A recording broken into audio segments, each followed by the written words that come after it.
ನಾನೇ ಮಾಡಿರಲಿಲ್ಲ.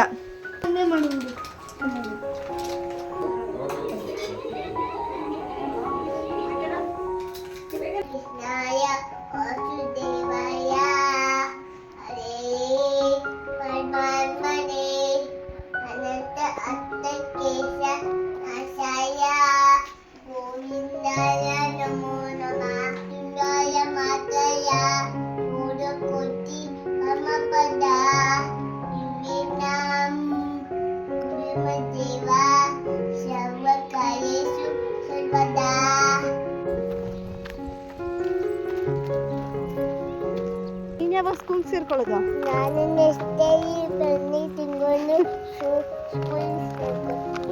ಪನ್ನೀರ್ ತಿನ್ನೋದು ಇನ್ನೂ ಬಿಟ್ಟಿಲ್ಲ ನೀನು.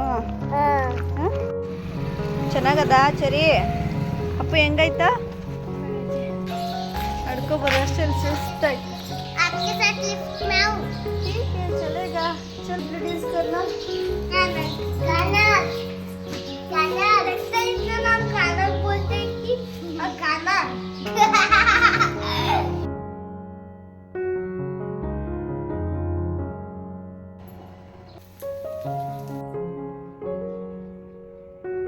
ಹಾಯ್ ಹಲೋ ನಮಸ್ಕಾರ ಎಲ್ರಿಗೂ. Welcome back to Bhavya Santosh YouTube channel. ನಾನು ನಿಮ್ಮ ಭವ್ಯ. ಇದು ಬಂದು ಮಂಗಳವಾರ ಹಾಗೆ ಬುಧವಾರದ 2 ದಿನದ ವಿಡಿಯೋ ಆಗಿರುತ್ತೆ. ಇದು ಬಂದು ಮಂಗಳವಾರ ಸಾಯಂಕಾಲ ಮಕ್ಕಳು ಪಾನಿಪುರಿ ತಿನ್ಕೊಬರೋಕ್ಕೆ ಹೋಗೋಣ ಬಾ ಅಮ್ಮ ಅಂತ ಹೇಳಿ ಫೋರ್ಸ್ ಮಾಡ್ತಾಯಿದ್ರು.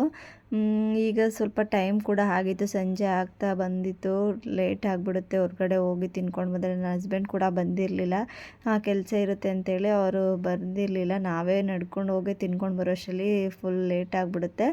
ಈಗ ಹೊರಗೆ ಹೋಗೋದೇನು ಬೇಡ, ಮನೆಯಲ್ಲೇ ಮಾಡೋಣ ಅಂತ ಹೇಳಿ ಪಾನಿಪುರಿನ ಮಾಡ್ತಾಯಿದ್ದೀನಿ ಮಕ್ಕಳಿಗೋಸ್ಕರ. ಹಾಗೆ ನಮಗೂ ಕೂಡ ತುಂಬ ಚೆನ್ನಾಗಿ ಬಂದಿತ್ತು ಟೇಸ್ಟು. ಫೈನಲಿ ಹೇಗೆ ಬರುತ್ತೋ ಅಂತ ಅಂದ್ಕೊಂಡೆ ಮಾಡಿದೆ. ಟೇಸ್ಟು ತುಂಬಾ ಚೆನ್ನಾಗಿ ಬಂದಿತ್ತು, ಎಲ್ರಿಗೂ ಕೂಡ ಇಷ್ಟ ಆಯಿತು. ಹಾಗೆ ಈ ವ್ಲಾಗ್ನು ಕೂಡ ಪೂರ್ತಿಯಾಗಿ ನೋಡಿ, ಎಲ್ಲೂ ಸ್ಕಿಪ್ ಮಾಡೋದಕ್ಕೆ ಹೋಗಬೇಡಿ. ನೀವು ಪೂರ್ತಿಯಾಗಿ ನೋಡೋದ್ರಿಂದ ನನಗಂತೂ ತುಂಬಾ ಹೆಲ್ಪ್ ಆಗುತ್ತೆ. ಪ್ಲೀಸ್ ಪ್ಲೀಸ್ ಪ್ಲೀಸ್ ಪೂರ್ತಿಯಾಗಿ ವ್ಲಾಗ್ನ ನೋಡಿ ಅಂತ ಹೇಳ್ತಾ ಬನ್ನಿ ವ್ಲಾಗ್ನ ಶುರು ಮಾಡೋಣ. ಹಾಗೆ ಇನ್ನೂ ಯಾರಾದರೂ ನನ್ನ ಚಾನಲ್ನ ಸಬ್ಸ್ಕ್ರೈಬ್ ಮಾಡ್ಕೊಳ್ದೆ ವಿಡಿಯೋ ನೋಡ್ತಾ ಇದ್ದರೆ ಪ್ಲೀಸ್ ಬೇಗ ಹೋಗಿ ಸಬ್ಸ್ಕ್ರೈಬ್ ಮಾಡ್ಕೊಂಡು ವಿಡಿಯೋ ನೋಡಿ. ಹಾಗೆ ಪೂರ್ತಿಯಾಗಿ ವಿಡಿಯೋ ನೋಡಿ ಇಷ್ಟ ಆಗಿದ್ರೆ ಒಂದು ಲೈಕ್ ಮಾಡಿ, ಹಾಗೆ ಕಮೆಂಟ್ ಮಾಡಿ, ನಿಮ್ಮ ಫ್ರೆಂಡ್ಸ್ ಮತ್ತು ಫ್ಯಾಮಿಲಿ ಜೊತೆ ಶೇರ್ ಮಾಡ್ಕೊಳ್ಳಿ ಅಂತ ಹೇಳ್ತಾ, ಈಗ ನಾನಿಲ್ಲಿ ಪಾನಿಪುರಿ ಮಾಡೋದಕ್ಕೆ ಫಸ್ಟು 1-2 ಆಲೂಗೆಡ್ಡೆನ ಸಿಪ್ಪೆ ತೆಗೆದು ತೊಳೆದು ಕುಕ್ಕರಿಗೆ ಹಾಕೊತಾ ಇದ್ದೀನಿ ಬೇಯಿಸ್ಕೊಳ್ಳೋದಕ್ಕೆ. ಅದ್ರ ಜೊತೆ ಈ ಹಸಿ ಬಟಾಣಿ ಇತ್ತು ಮನೆಯಲ್ಲಿ, ಹಸಿ ಬಟಾಣಿ ಸೀಸನ್ ನೋಡಿ ಈಗ, ಹಾಗಾಗಿ ನಾನು ಸ್ವಲ್ಪ ಜಾಸ್ತಿನೇ ತೊಗೊಂಡು ಬಂದು ಈ ಥರ ಡೀಪ್ ಫ್ರೀಸ್ನಲ್ಲಿ ಸಿಪ್ಪೆನೆಲ್ಲ ತೆಗೆದು ಡೀಪ್ ಫ್ರೀಸ್ನಲ್ಲಿ ಒಂದು ಡಬ್ಬದಲ್ಲಿ ಹಾಕಿ ಇಟ್ಕೊಂಡ್ರೆ ತುಂಬ ದಿನಗಳವರೆಗೆ ಬರುತ್ತೆ. ಇದನ್ನು ಫ್ರೋಝನ್ ಸೀಡ್ಸ್ ಅಂತಲೂ ಕೂಡ ಕರೀತಾರೆ. ಆ ರೀತಿಯಾಗಿ ಇಟ್ಕೊಂಡಿದ್ದೀನಿ, ತುಂಬ ದಿನ ಆಯಿತು ತೊಗೊಂಡು ಬಂದು. ಚೆನ್ನಾಗಿದ್ದಾವೆ, ಫ್ರೆಶ್ ಆಗಿರುತ್ತೆ. ಹಸಿ ಬಟಾಣಿ ಸಿಕ್ಕಿದಾಗ ಈ ಥರ ಟ್ರೈ ಮಾಡಿ ನೋಡಿ. ಎಷ್ಟು ದಿನ 6 ತಿಂಗಳಲ್ಲ, ವರ್ಷದವರೆಗೂ ಈ ಥರ ಡೀಪ್ ಫ್ರೀಸಲ್ಲಿ ಇಟ್ಕೊಂಡು ಸ್ಟೋರ್ ಮಾಡಿಕೊಂಡು ಯೂಸ್ ಮಾಡ್ಬೋದು. ಅದನ್ನು ಬೇಯೋದಕ್ಕಿಟ್ಟು ಈಗ ಒಂದು ಚಿಕ್ಕ ಮಿಕ್ಸಿ ಜಾರ್ ತೊಗೊಂಡು ಅದಕ್ಕೆ 1 ಹಿಡಿಯಷ್ಟು ಪುದೀನ ಕೊತ್ತಂಬರಿ ಹಾಕ್ಕೊಂಡು ಖಾರಕ್ಕೆ ಎಷ್ಟು ಬೇಕಾಗುತ್ತೆ, ನಾನಿಲ್ಲಿ 1-2 ಹಸಿರು ಮೆಣಸಿನ್ಕಾಯಿನ ಯೂಸ್ ಮಾಡಿದ್ದೀನಿ. ಹಸಿರು ಮೆಣಸಿನ್ಕಾಯಿ, ಶುಂಠಿ ಹಾಗೂ ಸ್ವಲ್ಪ ಉಪ್ಪು ಮತ್ತು ನೀರನ್ನ ಹಾಕ್ಕೊಂಡು ಪೇಸ್ಟ್ ಮಾಡ್ತಾಯಿದ್ದೀನಿ. ಉಪ್ಪು ಹಾಕಿ ರುಬ್ಬೋದ್ರಿಂದ ಅದರಲ್ಲಿರೋಂಥ ಗ್ರೀನ್ ಕಲರ್ ಹಾಗೇ ಇರುತ್ತೆ, ಕಲರ್ ಏನು ಚೇಂಜ್ ಆಗೋದಿಲ್ಲ, ಡಾರ್ಕಾಗಿ ಬರುತ್ತೆ ಗ್ರೀನು. ಈ ರೀತಿಯಾಗಿ ಒಂದ್ಸಲ ಟ್ರೈ ಮಾಡಿ ನೋಡಿ. ಮಸಾಲೆ ಗ್ರೀನ್ ಕಲರಲ್ಲೇ ಇರಬೇಕು, ಕಲರ್ ಚೇಂಜ್ ಆಗಬಾರ್ದು ಅಂದರೆ ರುಬ್ಬುವಾಗ ಸ್ವಲ್ಪ ಉಪ್ಪು ಹಾಕ್ಕೊಂಡು ರುಬ್ಕೊಳ್ಳಿ, ಆವಾಗ ಅದೇ ಕಲರಲ್ಲೇ ಇರುತ್ತೆ, ಗ್ರೀನಲ್ಲೇ. ಚೆನ್ನಾಗಿ ಪೇಸ್ಟ್ ಮಾಡ್ಕೋಬೇಕು ನೈಸಿಗೆ, ಆವಾಗ ಸೋದಿಸ್ಕೊಳ್ಳೋಂಥ ಅವಶ್ಯಕತೆ ಕೂಡ ಇರೋದಿಲ್ಲ. ಹಾಗೆ ಹಾಕ್ಕೊಂಡು ಅದಕ್ಕೆ ಎಷ್ಟು ಬೇಕಷ್ಟು ಪಾನಿ ಎಷ್ಟು ಬೇಕಾಗುತ್ತೆ ಕ್ವಾಂಟಿಟಿ ನೋಡಿಕೊಂಡು ನೀರು ಹಾಕ್ಕೊಂಡು ಅದಕ್ಕೆ ಇನ್ನೊಂದು ಸ್ವಲ್ಪ ಉಪ್ಪು, ಸ್ವಲ್ಪ ಗರಂ ಮಸಾಲ, ಸ್ವಲ್ಪ ಚಿಲ್ಲಿ ಪೌಡರು, ಹಾಗೆ ಸ್ವಲ್ಪ ಧನಿಯಾ ಪೌಡರು ಮತ್ತು ಒಂದು ಅರ್ಧ ಹೋಳಷ್ಟು ನಿಂಬೆಹಣ್ಣನ್ನು ನಾನು ಇಲ್ಲಿ ಆ್ಯಡ್ ಮಾಡ್ಕೊತಾ ಇದ್ದೀನಿ. ಬೇಕಿದ್ದರೆ ಇದಕ್ಕೆ ಚಾಟ್ ಮಸಾಲ ಹಾಗೆ ಪಾನಿಪುರಿ ಪೌಡರ್ ಅಂತ ಸಿಗುತ್ತೆ, ಅದನ್ನು ಕೂಡ ಹಾಕೋಬೋದು. ಅದಿಲ್ಲ ಅಂದರೂ ಕೂಡ ಇಷ್ಟಲ್ಲೇ ಹಾಕಿ ಮಾಡಿದ್ರು ಕೂಡ ಪಾನಿದು ಟೇಸ್ಟ್ ತುಂಬಾ ಚೆನ್ನಾಗಿರುತ್ತೆ. ಮತ್ತು ನಾನಿಲ್ಲಿ ಇದಕ್ಕೆ ಪಾನಿ ಮಾಡೋದಕ್ಕೆ ಹುಣಸೆಹಣ್ಣನ್ನು ಹಾಕೊತಾ ಇಲ್ಲ, ನಿಂಬೆಹಣ್ಣು ಮಾತ್ರ ಯೂಸ್ ಮಾಡಿದ್ದೀನಿ. ಯಾಕಂದರೆ ಹುಣಸೆಹಣ್ಣು ಹಾಕಿ ಇನ್ನೊಂದು ಸ್ವೀಟ್ ಚಟ್ನಿನ ಮಾಡ್ಕೊತಾ ಇದ್ದೀನಿ, ಹಾಗಾಗಿ ಇದಕ್ಕೆ ಬೇಡ ಅಂತೇಳಿ ಸ್ಕಿಪ್ ಮಾಡಿ ನಿಂಬೆಹಣ್ಣು ರಸ ಮಾತ್ರ ಹಾಕ್ಕೊಂಡಿದ್ದೀನಿ. ಇಷ್ಟನ್ನು ಮಾಡಿಬಿಟ್ರೆ ಪಾನಿಪುರಿಯಲ್ಲಿ ಬಳಸುವಂಥ ಪಾನಿ ರೆಡಿ ಆಗೋಗ್ಬಿಡುತ್ತೆ. ಈಗ ನಾನಿಲ್ಲಿ ಸ್ವೀಟ್ ಚಟ್ನಿನ ಮಾಡ್ಕೊತಾ ಇದ್ದೀನಿ. ಸ್ವೀಟ್ ಚಟ್ನಿ ಮಾಡೋದಕ್ಕೆ ಒಂದು ದೊಡ್ಡ ಗಾತ್ರದ ನಿಂಬೆಹಣ್ಣು ಸೈಜಷ್ಟು ಹುಣಸೆಹಣ್ಣನ್ನು ನೀರಲ್ಲಿ ನೆನೆಯೋಕೆ ಇಟ್ಕೊಂಡಿದ್ದೆ. ಈಗ ಅದನ್ನು ನೀಟಾಗೆ ಅದರಲ್ಲಿ ರಸನೆಲ್ಲ ತೆಕ್ಕೊಂಡು ಅದನ್ನು ಸೋದಿಸ್ಕೊತಾ ಇದ್ದೀನಿ. ಯಾಕಂದರೆ ನಿಂಬೆಹಣ್ಣು ರಸ ಮಾತ್ರ ಬೇಕು. ಆ ಸಿಪ್ಪೆನೆಲ್ಲ ನಾನು ಹೊರಗಡೆ ತೆಕ್ಕೊತಾ ಇದ್ದೀನಿ. ನೀಟಾಗಿ ಚೆನ್ನಾಗಿ ಸೋದಿಸ್ಕೊತಾ ಇದ್ದೀನಿ, ಕಸ ಯಾವುದು ಬರದೇ ಇರೋ ರೀತಿಯಲ್ಲಿ. ಸ್ವಲ್ಪ ಹುಣ್ಸೆಹಣ್ಣು ಜಾಸ್ತಿನೇ ತೊಗೊಂಡ್ರೆ ಚೆನ್ನಾಗಿರುತ್ತೆ. ನೋಡ್ತಾ ಇರ್ಬೋದು ಈ ರೀತಿಯಾಗಿದೆ. ಇಷ್ಟು ಹುಣ್ಸೆಹಣ್ಣು ರಸ ಸಿಕ್ಕಿದೆ ನನಗೆ. ಈಗ ಇದನ್ನು ಒಲೆ ಮೇಲೆ ಒಂದು ಪ್ಯಾನ್ ಇಟ್ಟು ಪ್ಯಾನಿಗೆ ಹಾಕ್ಕೊತಾ ಇದ್ದೀನಿ. ಈ ಒಂದು ಹುಣಸೆಹಣ್ಣು ರಸ ಚೆನ್ನಾಗಿ ಕುದಿಬೇಕು. ಕುದ್ದು ಫುಲ್ ಗಟ್ಟಿ ಬರಬೇಕು, ಅಲ್ಲಿವರೆಗೂ ಕುದಿಸ್ಬೇಕು. ಅಷ್ಟರೊಳಗಡೆ ಆಲೂಗಡ್ಡೆ ಹಾಗೆ ಬಟಾಣಿ ಕೂಡ ಬೆಂದು ಚೆನ್ನಾಗಿ ಕುಕ್ಕರ್ ಕೂಡ ತಣ್ಣಗಾಗಿತ್ತು. ನೋಡ್ತಾ ಇರ್ಬೋದು ಆಲೂಗಡ್ಡೆ ಚೆನ್ನಾಗಿ ಸಾಫ್ಟಾಗಿ ಬೆಂದಿದೆ. ಈಗ ಅದನ್ನು ಒಂದು ಬೇರೆ ಪಾತ್ರೆಗೆ ಶಿಫ್ಟ್ ಮಾಡ್ಕೊತಾ ಇದ್ದೀನಿ. ತೆಕ್ಕೊಂಡು ಹೊರಗಡೆ ಬೇರೆ ಒಂದು ಪಾತ್ರೆಗೆ ತೆಕ್ಕೊಂಡು ಅದನ್ನು ನೀಟಾಗಿ ಸ್ಮ್ಯಾಶ್ ಮಾಡ್ಕೋಬೇಕು. ಕೈಯಲ್ಲಾದರೂ ಮಾಡ್ಕೋಬೋದು, ಇಲ್ಲ ಸ್ಮ್ಯಾಶರ್ ಯೂಸ್ ಮಾಡಿ ಅದರಲ್ಲೂ ಕೂಡ ಮಾಡ್ಕೋಬೋದು. ಈಗ ಸ್ಮ್ಯಾಶ್ ಮಾಡಿರೋವಂಥ ಪೇಸ್ಟ್ಗೆ ಈಗ ಸಣ್ಣದಾಗಿ ಕಟ್ ಮಾಡಿರೋವಂಥ ಈರುಳ್ಳಿ, ಟೊಮೊಟೊ ಹಾಗೆ ಕೊತ್ತಂಬರಿ ಸೊಪ್ಪು, ಸ್ವಲ್ಪ ರುಚಿಗೆ ತಕ್ಕಷ್ಟು ಉಪ್ಪು, ಗರಂ ಮಸಾಲ, ಧನಿಯಾ ಮಸಾಲ ಹಾಗೆ ಚಿಲ್ಲಿ ಪೌಡರ್ ಇಷ್ಟನ್ನು ಹಾಕಿ ಚೆನ್ನಾಗಿ ಒಂದ್ಸಲಿ ಮಿಕ್ಸ್ ಮಾಡ್ಕೋಬೇಕು. ಮತ್ತು ಇದಕ್ಕೆ ಚಾಟ್ ಮಸಾಲ ಕೂಡ ಇದ್ದರೆ ಹಾಕೋಬೋದು, ಇಲ್ಲಾಂದರೆ ಸ್ಕಿಪ್ ಕೂಡ ಮಾಡ್ಬೋದು. ಹಾಕಿ ಚೆನ್ನಾಗಿ ಮಿಕ್ಸ್ ಮಾಡಿಕೊಂಡ್ರೆ ಒಳಗಡೆ ಪಾನಿಪುರಿ ಒಳಗಡೆ ಹಾಕುವಂಥ ಸ್ಟಫಿಂಗ್ ಏನಿದೆ, ಆಲೂಗಡ್ಡೆ ಸ್ಟಫಿಂಗು, ಅದು ಕೂಡ ರೆಡಿಯಾಗಿ ಹೋಗ್ಬಿಡುತ್ತೆ. ಎಲ್ಲ ಮಿಕ್ಸ್ ಮಾಡಿಕೊಂಡು ಈಗ ಸೈಡಿಗೆ ಒಂದು ಪ್ಲೇಟ್ ಮುಚ್ಚಿ ಸೈಡಿಗೆ ಇಟ್ಕೊತಾ ಇದ್ದೀನಿ. ಈಗ ಸ್ವೀಟ್ ಚಟ್ನಿ ಮಾಡೋದಕ್ಕೆ ಅದು ಹುಣಸೆಹಣ್ಣು ರಸ ನೋಡ್ತಾ ಇರ್ಬೋದು ಮೀಡಿಯಮ್ ಫ್ಲೇಮಲ್ಲಿ ಇಟ್ಟಿದೆ. ಮೀಡಿಯಮ್ ಫ್ಲೇಮಲ್ಲಿ ಇಟ್ಕೊಂಡು ಕುದಿಸಿ ನೋಡ್ತಾ ಇರ್ಬೋದು ಇಷ್ಟು ತಿಕ್ನೆಸ್ ಬಂದಿದೆ. ಇನ್ನೂ ಸ್ವಲ್ಪ ತಿಕ್ನೆಸ್ ಬರಬೇಕು. ಈಗ ಅದ್ರ ಜೊತೆಗೇ ಒಂದು ಅರ್ಧ ಕಪ್ಪಷ್ಟು ಪುಡಿ ಬೆಲ್ಲನ ಬಳಸ್ತಾ ಇದ್ದೀನಿ. ಪುಡಿ ಬೆಲ್ಲನ ಹಾಕ್ತಾ ಇದ್ದೀನಿ. ಅದು ಕೂಡ ಕರಗಿದ್ರೆ ನೀರೆಲ್ಲ ಬಿಟ್ಕೊಳ್ಳುತ್ತೆ. ನೀರು ಬಿಟ್ಕೊಂಡು ಮತ್ತೆ ಅದು ಗಟ್ಟಿ ಬರಬೇಕು, ತಿಕ್ನೆಸ್ ಜಾಸ್ತಿ ಆಗಬೇಕು. ಅಲ್ಲಿವರೆಗೂ ಇದು ಇನ್ನೊಂದು ಸ್ವಲ್ಪ ಹೊತ್ತು ಕುದಿಸ್ಕೊತಾ ಇದ್ದೀನಿ. ನೋಡ್ತಾ ಇರ್ಬೋದು ಯಾವ ರೀತಿ ಕನ್ಸಿಸ್ಟೆನ್ಸಿಗೆ ಬಂದಿದೆ ಅಂತ ಹೇಳಿ. ಇಷ್ಟು ಗಟ್ಟಿ ಬಂದರೆ ಸಾಕಾಗುತ್ತೆ. ಈಗ ಇದಕ್ಕೆ ಒಂದೆರಡು ಮಸಾಲೆಗಳನ್ನ ಆ್ಯಡ್ ಮಾಡಬೇಕು. ಇಷ್ಟು ಹದ ಬಂದರೆ ಸಾಕು, ಜಾಸ್ತಿ ಕುದಿಸ್ಕೊಳ್ಳೋದೇನು ಬೇಡ. ಇದಕ್ಕೆ ಸ್ವಲ್ಪ ಉಪ್ಪು ಹಾಗೆ ಸಕ್ಕರೆ ಏನು ಬೇಡ. ಇದಕ್ಕೆ ಬೆಲ್ಲ ಹಾಕಿರ್ತೀವಲ್ಲ, ಸ್ವಲ್ಪ ಉಪ್ಪು ಮತ್ತು ಗರಂ ಮಸಾಲ, ಖಾರಕ್ಕೆ ಸ್ವಲ್ಪ ಚಿಲ್ಲಿ ಪೌಡರ್ನ ಹಾಕಿ ಚೆನ್ನಾಗಿ ಒಂದ್ಸಲಿ ಮಿಕ್ಸ್ ಮಾಡಿದ ಮೇಲೆ ಏನಾದರೂ ಸ್ವಲ್ಪ ಗಟ್ಟಿ ಜಾಸ್ತಿ ಆಯಿತು ಅಂತ ಹೇಳಿದ್ರೆ ಸ್ವಲ್ಪ ನೀರನ್ನ ಹಾಕಿ ತೆಳು ಕೂಡ ಮಾಡ್ಕೋಬೋದು. ತೆಳು ಇತ್ತು ಅಂದರೆ ಕುದಿಸಿ ಇನ್ನೊಂದು ಸ್ವಲ್ಪ ಗಟ್ಟಿ ಮಾಡ್ಕೋಬೋದು.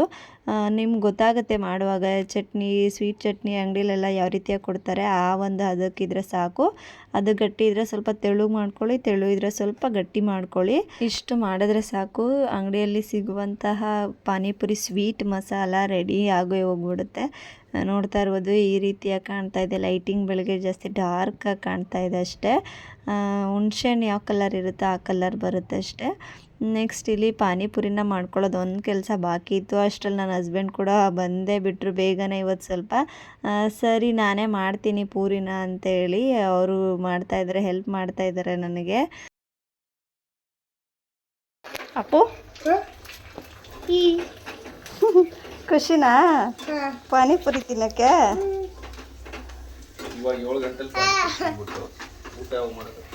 ನಾನು ಸ್ಟಾರ್ಟ್ ಮಾಡಿದಾಗ 5:30 ಸಂಜೆ ತಿನ್ನೋಣ ಅಂತ ಮಾಡಿದ್ದೆ 5:30. ಸ್ವಲ್ಪ ಮಾಡಿಲ್ಲ ಅಂದರೆ ಸಾಕು. ಹೇಳ್ಬೇಕಂದ್ರೆ ನಾನು ಪಾನಿಪುರಿ ಮಾಡೋಕ್ಕೆ ಸ್ಟಾರ್ಟ್ ಮಾಡಿದಾಗ 5:30, 5:45 ಆಗಿತ್ತು. ಮಾಡಿ ಮುಗಿಸೋ ಅಷ್ಟರಲ್ಲಿ 7 ಗಂಟೆನೇ ಆಗೋಗಿತ್ತು. ಎಷ್ಟು ಟೈಮ್ ತಗೊಂತು ಅಂದರೆ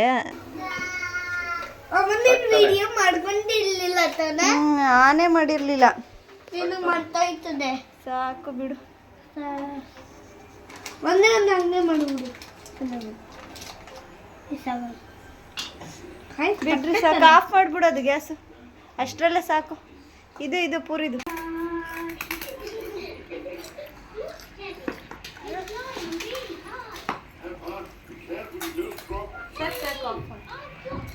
ನಾರ್ಮಲಾಗೆ ಬರೀ ಅಡುಗೆ ಮಾಡೋದೇ ಆದರೆ ಎಷ್ಟೊಂದು ಟೈಮ್ ತಗೊಳ್ಳೋದೇ ಇಲ್ಲ ನಿಜವಾಗ್ಲೂ ಕೂಡ. ಆದರೆ ಈ ಥರ ವೀಡಿಯೋಸ್ ಏನಾದರೂ ಮಾಡಿಕೊಂಡು ನಾವು ಅಡುಗೆ ಮಾಡ್ತೀವಿ ಅಂದರೆ ತುಂಬ ಟೈಮ್ ವೇಸ್ಟ್ ಆಗುತ್ತೆ ನಮಗೆ. ಅಂದರೆ ಅಡುಗೆ ಮನೆಯೆಲ್ಲ ಕ್ಲೀನಾಗಿರಬೇಕು ಫಸ್ಟಿಗೆ, ಅಡುಗೆ ಮಾಡೋಕ್ಕೂ ಮುಂಚೆ.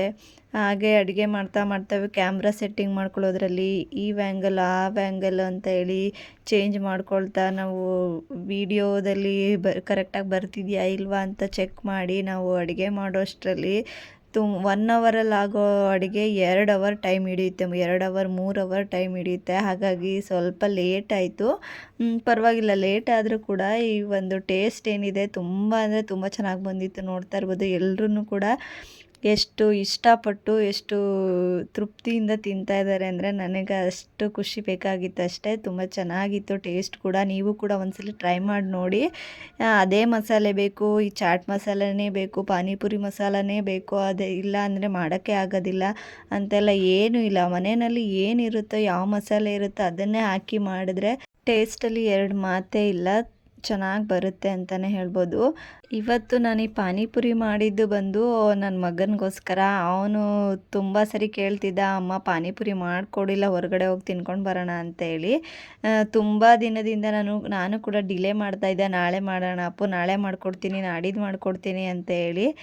ಫೈನಲಿ ಇವತ್ತು ಮಾಡೇ ಬಿಟ್ಟೆ. ಅವನಿಗಂತೂ ತುಂಬ ಇಷ್ಟಪಟ್ಟು ತಿಂದ. ಅಂದರೆ ಅವನು ಖಾರ ಇರುತ್ತಲ್ಲ, ಅದು ಪಾನಿ, ಅದನ್ನು ಹಾಕ್ಕೊಂಡು ತಿನ್ನೋದಿಲ್ಲ, ಸ್ವೀಟ್ ಚಟ್ನಿ ಮಾತ್ರನೇ ಹಾಕ್ಕೊಂಡು ತಿನ್ನೋದು. ಅದು ಅವನಿಗೋಸ್ಕರನೇ ನಾನು ಸ್ವೀಟ್ ಚಟ್ನಿನ ಮಾಡಿದ್ದಂಥದ್ದು. ಇಲ್ಲ ಅಂದರೆ ಮಾಮೂಲಿ ಪಾನಿ ಜೊತೆನೇ ಅಡ್ಜಸ್ಟ್ ಮಾಡ್ಕೊಂಡು ತಿಂತಿದ್ವಿ. ಅವನಿಗೋಸ್ಕರ ಸ್ವೀಟ್ ಚಟ್ನಿ ಎಲ್ಲನೂ ಮಾಡಿದೆ. ಅವನು ಕೂಡ ತುಂಬ ಇಷ್ಟಪಟ್ಟು ತಿಂದ. ಇಷ್ಟೇ ಅಲ್ವಾ, ಮಕ್ಕಳು ಕೇಳಿದ್ದನ್ನು ಇಷ್ಟಪಟ್ಟು ಮಾಡಿ ಅವ್ರು ತಿನ್ನುವಾಗ ಇರುವಂಥ ಖುಷಿನ ನೋಡೋದ್ರಲ್ಲಿ ಇರುವಂಥ ಖುಷಿ ಬೇರೆ ಯಾವುದ್ರಲ್ಲೂ ಸಿಗೋದಿಲ್ಲ ಅಂತಲೇ ಹೇಳ್ಬೋದು. ತುಂಬಾ ಖುಷಿ ಆಯಿತು ನನಗಂತೂ.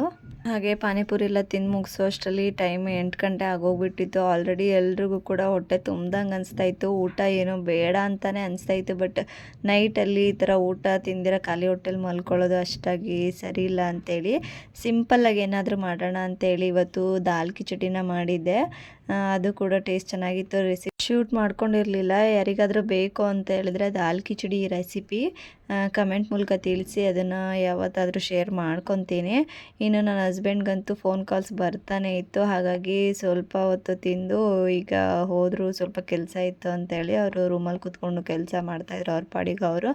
ಇನ್ನು ನಾವು 3 ಜನ ಸೇರಿಕೊಂಡು ಪೂರ್ತಿ ಎಲ್ಲನೂ ಕೂಡ ಖಾಲಿ ಮಾಡಿದ್ವಿ. ಹೀಗಿತ್ತು ನೋಡಿ ನಮ್ಮ ಇವತ್ತಿನ ಪಾನಿಪುರಿ ಕತೆ. ನೆಕ್ಸ್ಟ್ ನಾಳೆ ಬೆಳಿಗ್ಗೆಯಿಂದ ವ್ಲಾಗ್ನ ಶುರು ಮಾಡಿದ್ದೀನಿ, ಹಾಗೆ ಮುಂದೆ ನೋಡಿ ಸ್ಕಿಪ್ ಮಾಡಬೇಡಿ.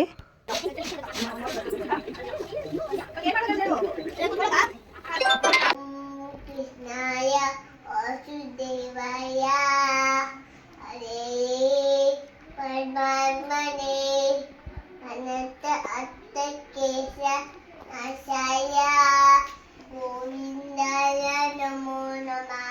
ಕುತುಂಗಾಯ ಮಾತಯ ಶೋಧಕೋಟಿ ಪರಮಪದ ವಿನಾಂ ಗುರುಮದೇವ ಸರ್ವಕಾರ್ಯೇಷು ಸರ್ವದಾ.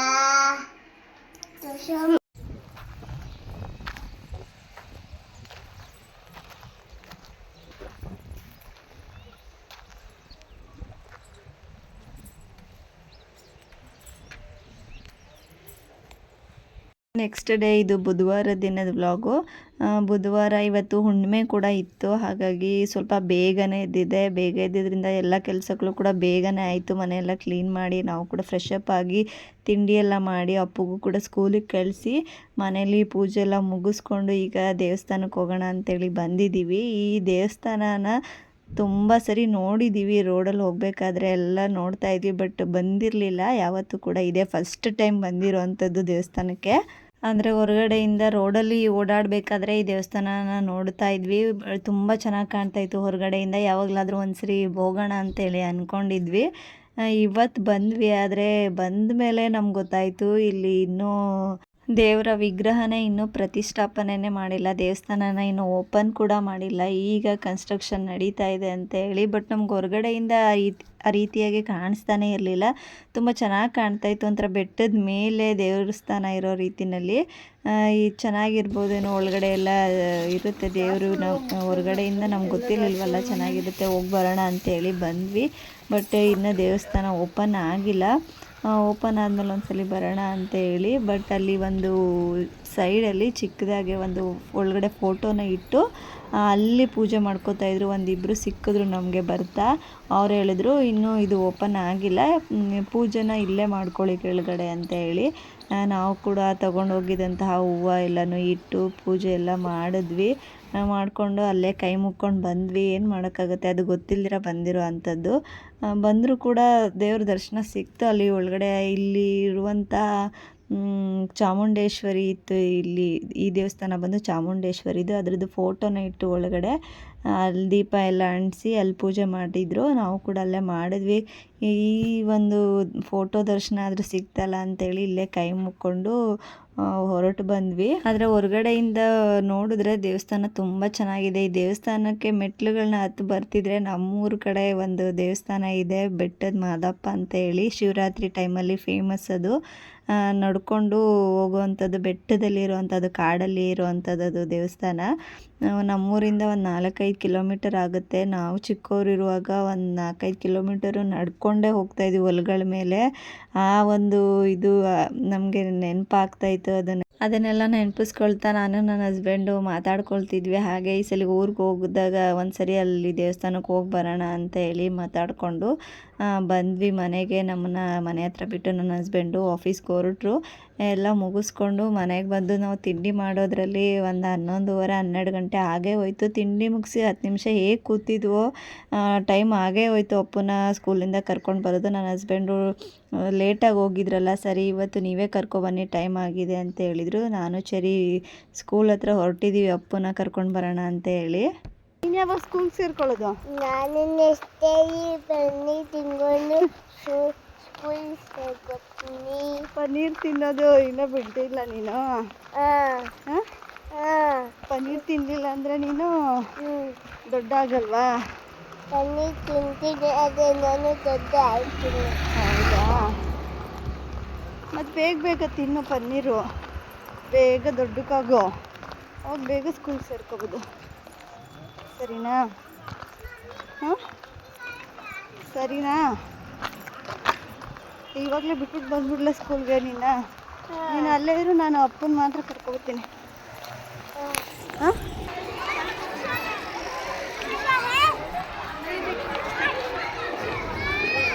ಎಲ್ಲ ಅಪ್ಪು ಹೋಗಲ್ಲಿ. ಅಪ್ಪು ಅಲ್ಲ ನಾಲ್ಕು ಮಾಡು ಅಪ್ಪಗೆ. ಹೋಗೋ ಬೇಗ ಹೋಗು.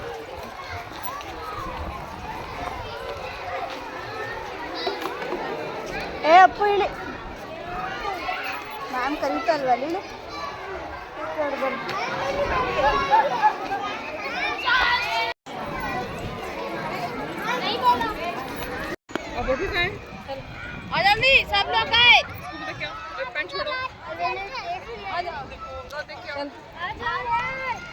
ಅಪ್ಪು ಬಾ, ಸಾಕು ಬಾ. ಏ ಚೆರಿಮಾ,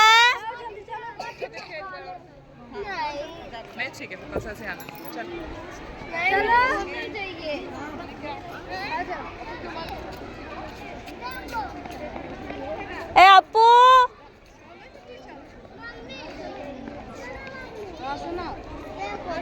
ಅಪ್ಪು. ಸ್ಕೂಲಿಂದ ಹೊರಗೇನೆ ಈ ಥರ ಸ್ವಲ್ಪ ಗ್ರೌಂಡ್ ಇದೆ, ಜಾಸ್ತಿನೇ ಇದೆ. ಎಲ್ಲ ಪ್ರೋಗ್ರಾಮ್ ಎಲ್ಲ ಮಾಡುವಂಥದ್ದು ಇಲ್ಲೇ. ಅಲ್ಲಿ ಸ್ಕೂಲ್ ಬಿಟ್ಟ ತಕ್ಷಣ ಮಕ್ಕಳು ಬರೋದೇ ಇಲ್ಲ. ಎಲ್ಲರೂ ಕೂಡ ಇಲ್ಲಿ ಒಂದು ರೌಂಡ್ ಆಟ ಆಡ್ಕೊಂಡು ಬರ್ತಾರೆ. ಇವರು ಕೂಡ ಆಟ ಆಡೋಕ್ಕೆ ಹೋಗಿದವರು ಎಷ್ಟು ಕರೆದ್ರೂ ಬರ್ತಾನೆ ಇಲ್ಲ. ನೋಡ್ತಾ ಇರ್ಬೋದು, ಚೆರಿನೂ ಕೂಡ ಅವನ ಜೊತೆನೇ ಎಲ್ಲ ಆಟ ಆಡ್ಕೊಂಡು ನಿಂತ್ಕೊಬಿಟ್ಟಿದ್ದಾಳೆ. ಕರೆದು ಒಂದು 10 ನಿಮಿಷ ಅಲ್ಲೇ ಆಟ ಆಡಿಸ್ಕೊಂಡು ಮನೆಗೆ ಕರ್ಕೊಂಡು ಹೊರಟಿದ್ದೀನಿ ಈಗ. ಚೆರಿಗಂತೂ ಸ್ಕೂಲಿಗೆ ಬರೋದಕ್ಕೆ ಫುಲ್ ಖುಷಿ ಇದ್ದಾಳೆ. ಎಷ್ಟು ಸರಿ ಕೇಳಿದ್ರು ಸ್ಕೂಲ್ ಹೋಗ್ತೀನಿ ಅಂತಲೇ ಇರ್ತಾಳೆ. ಹಾಗೆ ಬರ್ತಾ ಕಬ್ಬನ್ ಜ್ಯೂಸ್ ಕೊಡ್ಸಮ್ಮ ಅಂತೇಳಿ ಹಠ ಮಾಡಿದ್ರು. ಸರಿ ಅಂತೇಳಿ ಕೊಡಿಸ್ತಾ ಇದ್ದೀನಿ. ತಿಂದಿಲ್ವಾ ಟಿಫನ್ನು? ಮತ್ತೆ ಮನೆಗೆ ಜ್ಯೂಸ್ ಇಲ್ಲ ಏನಿಲ್ಲ ನಿಮಗೆ.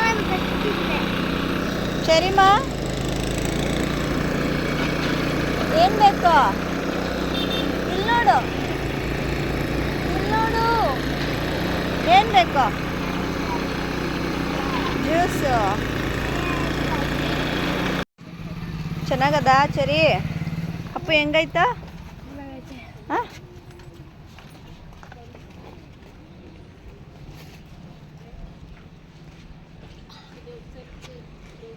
ಜ್ಯೂಸ್ ಎಲ್ಲ ಕುಡ್ಕೊಂಡು ಬಂದ್ವಿ ಮನೆಗೆ. ಬರ್ತಾ ಅಪ್ಪು ಫ್ರೆಂಡ್ ಕೂಡ ಸಿಕ್ಕಿದ್ಲು, ನೋಡ್ತಾ ಇರ್ಬೋದು. ಅಂದರೆ ಈ ಹುಡುಗಿ ಅಪ್ಪು ಏಜನೇ, ಅಪ್ಪು ಕ್ಲಾಸೇನೆ, ಬಟ್ ಅಪ್ಪು ಸ್ಕೂಲ್ಗೆ ಹೋಗಲ್ಲ, ಬೇರೆ ಸ್ಕೂಲು, ಇಬ್ಬರದು ಬೇರೆ ಬೇರೆ ಸ್ಕೂಲು. ಆದರೆ ಫ್ರೆಂಡು ನಮ್ಮ ಬಿಲ್ಡಿಂಗಲ್ಲೇ ಮೇಲ್ಗಡೆ ಫ್ಲೋರಲ್ಲಿ ಇರುವಂಥದ್ದು ಹುಡುಗಿ. ನಡ್ಕೊ ಬರೋ ಅಷ್ಟಲ್ಲಿ ಸುಸ್ತಾಯ್ತು. ಕ್ಯಾವ आजा क्या हुआ क्या हुआ आपके साथ लिफ्ट में आऊं? ठीक है चलेगा चलो लिफ्ट में आओ अपू आजा नहीं सब लोग लिफ्ट में जाएंगे इनके नाम क्या है अपू कनक इंट्रोड्यूस करना कनक कनक कनक लगता है इसका नाम कनक बोलते हैं कि गाना इसका नाम गाना भी है और इसका नाम कनक भी है ತರ್ಲೆ ಸುಬ್ಬ ಅವಳ ಹೆಸರು ಬಂದು ಕನ್ನಕ್ ಅಂತೇಳಿ ಇವನು ತರ್ಲೆ ಮಾಡ್ತಾವನೆ. ನಿನ್ನ ಹೆಸರು ಊಟ ಅಂತೇಳಿ ಖಾನ ಖಾನ ಅಂದರೆ ಊಟ ಅಲ್ವಾ, ಅದಕ್ಕೆ ನಿನ್ನ ಹೆಸರು ಖಾನ ಮತ್ತು ನಿನ್ನ ಹೆಸರು ಕನ್ನಕ್ ಎರಡೂ ಆಗುತ್ತೆ ಅಂತ ತರ್ಲೆ ಮಾಡ್ತಾವೆ. ಏನಮ್ಮ ಏಯ್ ತರ್ಲೆ ಚಲೋ ಚಲೋ ಆಗುತ್ತೆ अंदर चल खराब हो गया लाइट नहीं आएगा चलती नहीं है खराब हो गया है मारूंगी ना आएगा भैया हमारा फ्लोर से हाँ तो सीढ़ी पे चलो ठीक है. इधर दिखा अपू बात करो उनके साथ. हाय खबर बच्चे हाय आपको बच्चे कनक भैया हाय आपको भैया चली भैया चली भैया चली चलो सीढ़ी पे भैया चलो. ए अपू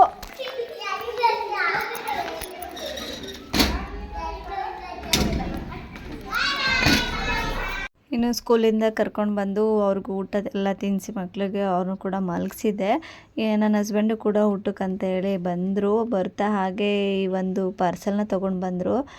ನನಗೆ ಫಸ್ಟಿಗೆ ಗೊತ್ತಾಗಿಲ್ಲ ಏನಿರ್ಬೋದು ಅಂತ ಹೇಳಿ ಕ್ಯೂರಿಯಾಸಿಟಿಯಿಂದನೇ ಓಪನ್ ಮಾಡಿದೆ. ಓಪನ್ ಮಾಡಿದ್ಮೇಲೆ ನೋಡ್ತಾ ಇರ್ಬೋದು ಅದರಲ್ಲಿ ಇರುವಂಥದ್ದು ಪ್ರಸಾದ.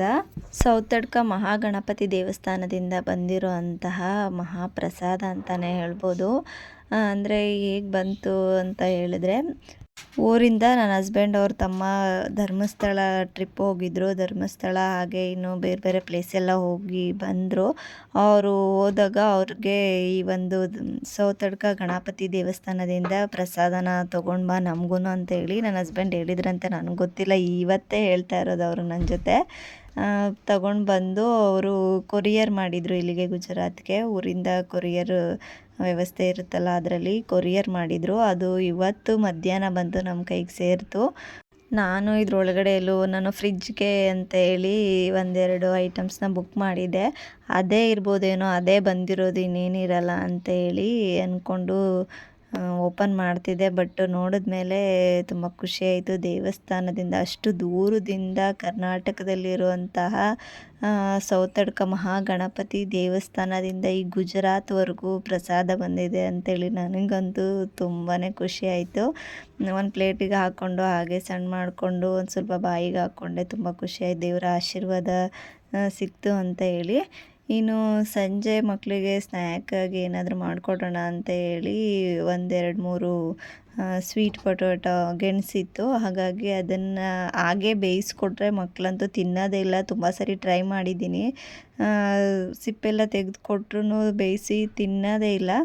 ಅದಕ್ಕೆ ಏನಾದರೂ ಬೇರೆ ಥರ ಟ್ರೈ ಮಾಡಿ ಕೊಡೋಣ ಅಂತ ಹೇಳಿ ನಾನು ಇವತ್ತು ಮಾಡ್ತಾಯಿದ್ದೀನಿ. ಇದು ಸ್ವೀಟ್ ಪೊಟೊಟೊ ಕೇಕ್ ಅಂತ ಹೇಳಿ ಚೆನ್ನಾಗಿರುತ್ತೆ. ಸ್ವೀಟ್ ಪೊಟೊಟೊದಲ್ಲಿ ಈ ಥರ ಎಲ್ಲ ರೆಸಿಪಿಗಳಿದೆಯಾ ಅಂತ ನನಗೂ ಗೊತ್ತಿರಲಿಲ್ಲ. ನಾನು ಕೂಡ ಯೂಟ್ಯೂಬ್ನ ನೋಡಿ ಸರ್ಚ್ ಮಾಡಿನೇ ಮಾಡ್ತಾ ಇರೋದು. ಬಟ್ ಚೆನ್ನಾಗಿ ಬಂದಿತ್ತು. ಒಂದು ಸರಿ ಟ್ರೈ ಮಾಡಿ ನೋಡಿ. ಮಕ್ಕಳು ಯಾರಾದರೂ ಸ್ವೀಟ್ ಪೊಟೊಟೊನ ತಿಂತಾ ಇಲ್ಲ ಅಂತ ಹೇಳಿದ್ರೆ ಈ ಥರ ಏನಾದರೂ ಡಿಫ್ರೆಂಟಾಗಿ ಮಾಡಿ ಕೊಡಿ, ಆಗ ತುಂಬಾ ಇಷ್ಟಪಟ್ಟು ತಿಂತಾರೆ. ಹಾಗೆ ಈ ಒಂದು ಗೆಣಸಲ್ಲಿ ತುಂಬಾ ಹೆಲ್ತ್ ಬೆನಿಫಿಟ್ಸ್ ಇದೆ, ತುಂಬ ಫೈಬರ್ ಇದೆ. ಹೇಳಿದ್ನಲ್ಲ, ತುಂಬಾ ಹೆಲ್ತ್ ಬೆನಿಫಿಟ್ಸ್ ಇದೆ. ಮಕ್ಕಳಿಗಂತೂ ಇದನ್ನು ಕೊಡಲೇಬೇಕು. ಈಗ ಅದನ್ನು ರೆಸಿಪಿನ ಮಾಡೋದಕ್ಕೆ ಫಸ್ಟಿಗೆ ಗೆಣಸದು ಸಿಪ್ಪೆನೆಲ್ಲ ತೆಕ್ಕೊಂಡು ಈ ಥರ ಸಣ್ಣ ಸಣ್ಣದಾಗಿ ಕಟ್ ಮಾಡಿ ಬೇಯಿಸ್ಕೊತಾ ಇದ್ದೀನಿ ನೀರಲ್ಲಿ ಹಾಕಿ. ಹಾಗೆ ಕೂಡ ಬೇಯಿಸೋದು ಸ್ವಲ್ಪ ಟೈಮ್ ತಗೊಳ್ಳುತ್ತೆ. ಈ ಥರ ಮಾಡಿ ಬೇಯಿಸೋದ್ರಿಂದ ಒಂದು 4-5 ನಿಮಿಷ ಸಾಕು. ಈ ಗೆಣಸನ್ನೆಲ್ಲ ಕುಕ್ಕರಲ್ಲೆಲ್ಲ ಹಾಕಿ ಬೇಯಿಸಿದ್ರೆ ಅದ್ರ ಟೇಸ್ಟೇ ಇರೋದಿಲ್ಲ, ಒಂಥರ ಸಪ್ಪೆ ಸಪ್ಪೆ ಅಂತ ಅನಿಸ್ತಾ ಇರುತ್ತೆ. ಹಾಗಾಗಿ ಈ ಥರ ಓಪನ್ ಆಗಿರೋವಂಥ ಪಾತ್ರೆನಲ್ಲೇ ಬೇಯಿಸ್ಕೊಂಡ್ರೆ ಒಂದು 5 ನಿಮಿಷನೂ ಬೇಡ, ಮುಂಚೆನೇ ಬೆಂದೋಗ್ಬಿಡುತ್ತೆ. ಈ ಥರ ಒಂದು ಪ್ಲೇಟ್ ಮುಚ್ಚಿ ಒಂದು 3-4 ನಿಮಿಷ ಬೇಯಿಸ್ಕೊಂಡ್ರೆ ಸಾಕಾಗುತ್ತೆ. ನೋಡ್ತಾ ಇರ್ಬೋದು, ಒಂದು 4 ನಿಮಿಷ ಆದಮೇಲೆ ಎಷ್ಟು ಸಾಫ್ಟ್ ಆಗಿಬಿಟ್ಟಿದೆ ಆಗಲೇ ಅಂತೇಳಿ. ಈಗ ಇದನ್ನು ಬೆಂದ ಮೇಲೆ ಅದನ್ನು ಒಂದು ಬೇರೆ ಪಾತ್ರೆಗೆ ಶಿಫ್ಟ್ ಮಾಡ್ಕೊತಾ ಇದ್ದೀನಿ. ಬೇರೆ ಒಂದು ಪಾತ್ರೆಗೆ ಹಾಕಿ ಅದನ್ನು ಸ್ವಲ್ಪ ಹೊತ್ತು ತಣ್ಣಗಾಗೋದಕ್ಕೆ ಬಿಡಬೇಕಾಗುತ್ತೆ. ಆಮೇಲೆ ಇದಕ್ಕೆ 1-2 ಇಂಗ್ರೀಡಿಯೆಂಟ್ಸ್ನ ಸೇರಿಸ್ಕೋಬೇಕಾಗುತ್ತೆ. ಕೇವಲ ಬರೀ 2 ಇಂಗ್ರೀಡಿಯೆಂಟ್ಸ್ ಅಷ್ಟೇ ಹಾಕಿ ಈ ಒಂದು ರುಚಿಯಾದಂತಹ ಪೊಟ್ಯಾಟೊ ಸ್ನ್ಯಾಕ್ಸ್ ಅಥವಾ ಸ್ವೀಟ್ ಪೊಟ್ಯಾಟೊ ಕೇಕ್ನ ಮಾಡ್ಕೋಬೋದು. ಸ್ವಲ್ಪ ತಣ್ಣಗಾದ್ಮೇಲೆ ಈ ಥರ ಕೈಯಿಂದನೇ ಅಥವಾ ಸ್ಮ್ಯಾಶರಿಂದ ಸ್ಮ್ಯಾಶ್ ಮಾಡಿಕೊಂಡು ಇದಕ್ಕೆ ಇದು ಆಲ್ರೆಡಿ ಸ್ವೀಟ್ ಇರುತ್ತೆ, ಆದರೂ ಕೂಡ 1-1.5 ಸ್ಪೂನಷ್ಟು ಸಕ್ಕರೆನ ಹಾಕಿ, ಹಾಗೆ ಇದು ಒಂದು ಸ್ವಲ್ಪ ಬೈಂಡಿಂಗಿಗೋಸ್ಕರ ಸ್ವಲ್ಪ ಗಟ್ಟಿ ಆಗೋದಕ್ಕೋಸ್ಕರ, ತೆಳು ಇರುತ್ತಲ್ಲ ಬೇಯಿಸಿರೋದ್ರಿಂದ, ಹಾಗಾಗಿ ಸ್ವಲ್ಪ ಗಟ್ಟಿ ಬರಲಿ ಅನ್ನೋದಕ್ಕೋಸ್ಕರ ಈ ಒಂದು ಕಾರ್ನ್ಫ್ಲೋರ್ನ ಹಾಕಿ ಚೆನ್ನಾಗಿ ಒಂದ್ಸಲಿ ಕೈಯಲ್ಲೇ ಮಿಕ್ಸ್ ಮಾಡ್ಕೊಳ್ಳೋದು. ಚೆನ್ನಾಗಿ ಬೈಂಡಿಂಗಾಗಿ ಕೂತ್ಕೊಳ್ಳುತ್ತೆ, ಒಡೆದೋಗೋದು ಮುರಿದೋಗೋದು ಆ ಥರ ಆಗಲ್ಲ ಕಾರ್ನ್ಫ್ಲೋರ್ ಹಾಕಿದ್ರೆ. ಈ ಥರ ಮಿಕ್ಸ್ ಮಾಡ್ಕೊಂಡಿದ್ದಾದಮೇಲೆ ಕೈಗೆ ಸ್ವಲ್ಪ ಎಣ್ಣೆ ಅಥವಾ ತುಪ್ಪನ ಸವರ್ಕೊಂಡು ಸ್ವಲ್ಪ ಮಂದವಾಗಿ ತಟ್ಕೋಬೇಕು. ಅಷ್ಟೊಂದು ತೆಳುವಾಗೆಲ್ಲ ಏನು ಬೇಡ, ಸ್ವಲ್ಪ ಮಂದಗೆ ಇಷ್ಟು ದಪ್ಪಗೆ ತಟ್ಕೊಂಡು ಕೈ ಮೇಲೆ ಈ ಒಂದು ತವದ ಮೇಲೆ ಸ್ವಲ್ಪ ಎಣ್ಣೆನ ಹಾಕಿ ಬಿಸಿ ಮಾಡಿಕೊಂಡು ಅದ್ರ ಮೇಲೆ ಈ ಒಂದು ಗೆಣಸ್ದು ಏನಿದೆ ಸ್ಟಫಿಂಗ್ ಅದನ್ನು ಹಾಕಿ ಎರಡೂ ಕಡೆ ಗೋಲ್ಡನ್ ಬ್ರೌನ್ ಬರೋವರೆಗೂ ಸ್ವಲ್ಪ ಫ್ರೈ ಮಾಡ್ಕೊಳ್ಳೋದು. ಮೀಡಿಯಮ್ ಫ್ಲೇಮಲ್ಲಿ ಇಟ್ಕೊಂಡು ಚೆನ್ನಾಗಿ ಫ್ರೈ ಮಾಡ್ಕೋಬೇಕು. ಜಾಸ್ತಿಯಾಗಿ ಬೇಯಿಸ್ಬೇಕಂತ ಏನಿಲ್ಲ, ಆಲ್ರೆಡಿ ಗೆಣಸು ಬೆಂದಿರುತ್ತೆ. ಹಾಗಾಗಿ ಸ್ವಲ್ಪ ಒಂದು ಕಲರ್ ಚೇಂಜ್ ಆಗೋ ಗಂಟೆ ಎರಡೂ ಕಡೆ ಸೈಡು ಕೂಡ ಕಲರ್ ಚೇಂಜ್ ಆಗೋಷ್ಟು ಬೇಯಿಸ್ಕೊಂಡ್ರೆ ಸಾಕಾಗುತ್ತೆ.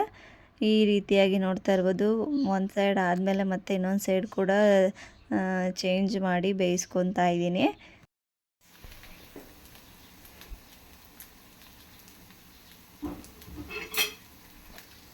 ಈ ರೀತಿಯಾಗಿ ಬೇಯಿಸ್ಕೊಂಡ್ರೆ ಸ್ವೀಟ್ ಪೊಟ್ಯಾಟೊ ಕೇಕ್ ಅಥವಾ ಸ್ವೀಟ್ ಪೊಟ್ಯಾಟೊ ಕಟ್ಲೆಟ್ ಅಂತ ಏನಾದರೂ ಅಂದ್ಕೋಬೋದು, ರೆಡಿ ಆಗೇ ಹೋಗ್ಬಿಡುತ್ತೆ. ನೋಡ್ತಾ ಇರ್ಬೋದು ನೀವು. ಈಗ ಇದನ್ನು ಒಂದು ಬೇರೆ ಪ್ಲೇಟಿಗೆ ತೆಕ್ಕೊತಾ ಇದ್ದೀನಿ.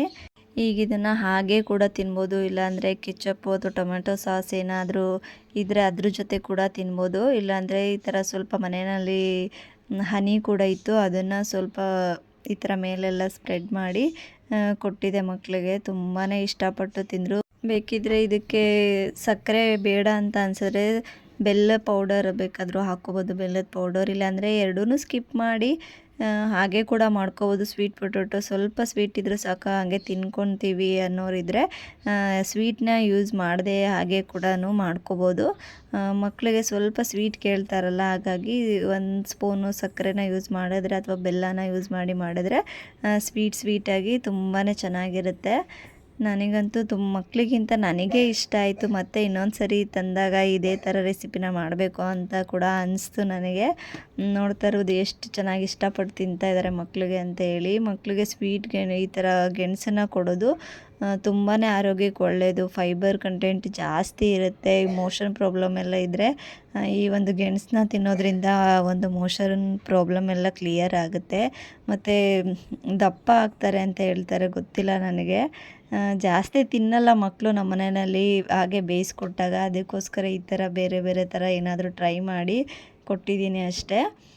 ಮತ್ತು ಇನ್ನೊಂದು ಸರಿ ತಂದರೂ ಕೂಡ ಈ ಥರನೇ ಮಾಡಿ ಕೊಡೋಣ ಅಂತ ಅಂದ್ಕೊಂಡಿದ್ದೀನಿ. ಅಷ್ಟು ಚೆನ್ನಾಗಿ ತಿಂದರು, ಅದಕ್ಕೋಸ್ಕರ ಇಲ್ಲಿ ಕೂತ್ಕೊಂಡು ಅವ್ರ ಪಪ್ಪಂಗೆ ಕೂಡ ಇಟ್ಟಿರಲಿಲ್ಲ. ನಾವೇ 3 ಜನ ಖಾಲಿ ಮಾಡಿದ್ವಿ ತಿಂದು. ಇನ್ನೊಂದು ಸರಿ ತಂದಾಗ ಮಾಡಿಕೊಡ್ಬೇಕಷ್ಟೆ. ನೆಕ್ಸ್ಟ್ ಇದನ್ನೆಲ್ಲ ತಿಂದು ಮುಗಿಸಿ ನಾನು ಕೂಡ ಅಡುಗೆನ ಮಾಡಿದೆ. ಅಡುಗೆಗೆ ಮುದ್ದೆ, ಮೊಸಪ್ಪು ಸಾರು, ಅನ್ನನ ಮಾಡ್ಕೊಂಡಿದ್ದೆ. ನಾವಿನ್ನೂ ಊಟ ಮಾಡಿರಲಿಲ್ಲ, ಅಡುಗೆ ಮಾಡಿ ಆವಾಗ ತಾನೇ ಅಡುಗೆ ಮಾಡ್ತಿದ್ದೆ. ಅಷ್ಟರಲ್ಲಿ ಅವ್ರ ಪಪ್ಪ ಕೂಡ ಬಂದರು. ಬರ್ತಾ ಹಾಗೆ ಪಾರ್ಸಲ್ ತಂದರು. ಹೇಳಿದ್ನಲ್ಲ ಮಧ್ಯಾಹ್ನನೇ ನಾನು ಮೀಶೋಯಿಂದ ಫ್ರಿಜ್ಗೆ ಬೇಕಾಗಿರೋಂತಹ ಕಂಟೈನರ್ಗಳನ್ನ ನಾನು ಬುಕ್ ಮಾಡಿದ್ದೆ ಅಂತೇಳಿ. ಅದು ಪಾರ್ಸಲ್ಲು ಇವತ್ತೇ ಬಂದಿತ್ತಂತೆ. ಸಂಜೆ ಬರುವಾಗ ತೊಗೊಂಡು ಬಂದರು. ಅದನ್ನೇ ನನ್ನ ಮಗ ಓಪನ್ ಮಾಡ್ತಿದ್ದಾನಮ್ಮ, ನಾನು ಓಪನ್ ಮಾಡ್ತೀನಿ ಅಂತ ಹೇಳಿ ಇಸ್ಕೊಂಡು ಈ ಒಂದು ಬಾಕ್ಸಸ್ನ ನಾನು ಬುಕ್ ಮಾಡ್ಕೊಂಡಿದ್ದೆ ಮೀಶೋಯಿಂದ. ಲಿಂಕ್ ಬೇಕಿದ್ದರೆ ಕಮೆಂಟ್ ಮಾಡಿ, ನಾನು ಹಾಕ್ತೀನಿ. ಇದು ಒಂದು 6 ಬಾಕ್ಸಸ್ಗಳು ಬಂದಿದೆ. ಪ್ರೈಸ್ ಬಂದು 250 ಏನೋ ಆಯಿತು. ಕ್ವಾಲಿಟಿ ಮಾತ್ರ ತುಂಬಾ ಚೆನ್ನಾಗಿದೆ, ಗಟ್ಟಿಯಾಗಿದೆ. ಒಂದೊಂದು ಬಾಕ್ಸಲ್ಲೂ ಕೂಡ 1 kg ಅಷ್ಟು ಏನಾದರೂ ತರಕಾರಿನ ಇಡ್ಬೋದು, ಅಷ್ಟು ಸ್ಪೇಷಿಯಸ್ ಆಗಿ ಇದ್ದಾವೆ. ಕ್ವಾಲಿಟಿ ಕೂಡ ತುಂಬಾ ಚೆನ್ನಾಗಿದ್ದಾವೆ. ಮತ್ತು ಏನಾದರೂ ಎಕ್ಸ್ಟ್ರಾ ನೀರೆಲ್ಲ ಬರ್ತಾಯಿದ್ರೆ ಅದು ಕೊಟ್ಟಿದ್ದಾರೆ ನೋಡಿ ಒಂದು ಒಳಗಡೆ, ಅದರಿಂದ ಕೆಳಗೆ ಹೋಗ್ಬಿಡುತ್ತೆ ನೀರು. ತರಕಾರಿ ಮೇಲೆಲ್ಲ ಕೂತ್ಕೊಳ್ಳೋದೇ ಇಲ್ಲ, ನೀರು ಕೆಳಗೆ ಸ್ಟೋರ್ ಆಗುತ್ತೆ. ಅದರಿಂದ ತರಕಾರಿಗಳು ಫ್ರೆಶ್ ಆಗಿರ್ತವೆ. 6 ಏನೋ ಬಂದಿದ್ದಾವೆ, ತುಂಬ ಚೆನ್ನಾಗಿದೆ, ನನಗೆ ಇಷ್ಟ ಆಯಿತು. ಹಾಗಾಗಿ ನಿಮ್ಮ ಜೊತೆ ಕೂಡ ಶೇರ್ ಮಾಡ್ಕೊತಾ ಇದ್ದೀನಿ. ಹೇಳಿದ್ನೆಲ್ಲ ಬೇಕಿದ್ದರೆ ಕಮೆಂಟ್ ಮೂಲಕ ತಿಳಿಸಿ, ಲಿಂಕ್ ಕೊಡಿ ಅಂತ ಹೇಳಿ. ನಾನು ಲಿಂಕ್ನ ಶೇರ್ ಮಾಡ್ಕೊತೀನಿ. ಇವತ್ತಿನ ದಿನ ಹೇಗೋಯ್ತು ಅಂತ ಹೇಳಿ ಬೆಳಿಗ್ಗೆಯಿಂದನೂ ನಿಮ್ಮ ಜೊತೆ ಶೇರ್ ಮಾಡ್ಕೊಂಡಿದ್ದೀನಿ. ಈ ವ್ಲಾಗ್ನ ಪೂರ್ತಿಯಾಗಿ ಯಾರ್ಯಾರೆಲ್ಲ ನೋಡಿದ್ದೀರಾ ಎಲ್ರಿಗೂ ಕೂಡ ತುಂಬ ತುಂಬ ಥ್ಯಾಂಕ್ಸ್. ಈ ವಿಡಿಯೋ ಏನಾದರೂ ನಿಮಗೆ ಇಷ್ಟ ಆಗಿದರೆ ಪ್ಲೀಸ್ ಒಂದು ಲೈಕ್ ಕೊಟ್ಟು ಹಾಗೆ ಚಾನಲ್ನ ಸಬ್ಸ್ಕ್ರೈಬ್ ಮಾಡಿ. ಮತ್ತೆ ಸಿಗ್ತೀನಿ ಇನ್ನೊಂದು ಹೊಸ ವಿಡಿಯೋ ಜೊತೆ. ಜೈ ಶ್ರೀ. ನಮ್ಮ ಅಮ್ಮನ ಚಾನಲ್ ಪ್ಲೀಸ್ ಲೈಕ್ ಮಾಡಿ, ಶೇರ್ ಮಾಡಿ, ಸಬ್ಸ್ಕ್ರೈಬ್ ಮಾಡಿಕೊಂಡು ಫಾಲೋ